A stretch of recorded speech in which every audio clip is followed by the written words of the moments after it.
My name is Katharina Wilkens. I'm a research fellow here at the Käte Hamburger Research Centre Global Disconnect. I'm a scholar of religion in German Religionswissenschaft, and my geographical focus is on African religions. So I work on the formation of the category of Islam, Christianity and indigenous religions in Africa, but I also have interests in ritual healing, spirit possession and other more contemporary topics. My research at the center here is focused on African socialism, and that is an ideology and also a political system, of course, at the time of independence, where many African leaders developed their own concept of socialism within the global context of the decolonial movement, the independence movements. And one of the major features of African socialism was, of course, on the one hand, its specific ties to African cultures, but on the other hand, its fairly obvious religious foundation. So all these leaders were Muslims and Christians and insisted on their religions being publicly upheld in the socialist context.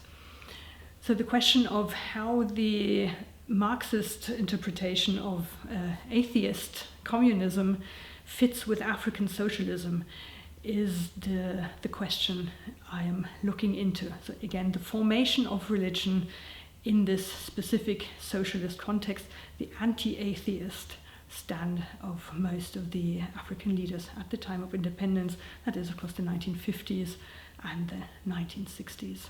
My project on the formation of the category of religion under the conditions of African socialism relates to the Global Disconnect project in many different ways.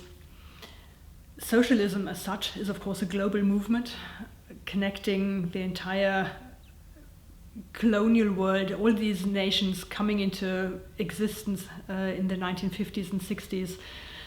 Many of them decided to follow a socialist ideology because, of course, it was directed against the imperial forces of Europe. So there was a huge line of connection there, and also African socialism is heavily influenced by Pan-Africanism.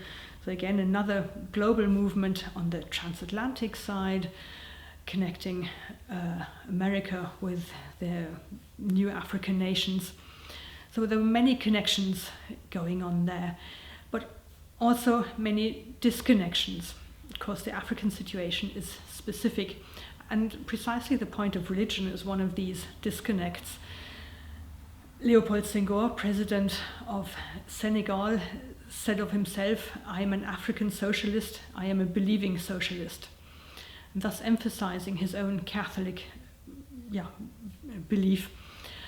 And he really foregrounded this idea that religion was part of African culture and needed to be kept as part of this socialist ideology, seeing the connections between the Christian message and the Islamic message with the socialist message.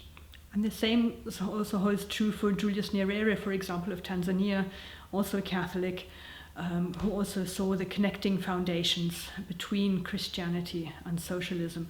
So exactly this question of religion is one of the disconnects. But the idea of religion that is being promoted here is really just connected to the world religions, Christianity and Islam. So what happened with the indigenous religions? And much of the Marxist critique on superstition and backwardness and traditionalism was directed against the indigenous religions. So they were ostracized, pushed back, and separated from African culture. So while African culture was celebrated in the art festivals, indigenous religions, the ancestors, were pushed back, disregarded.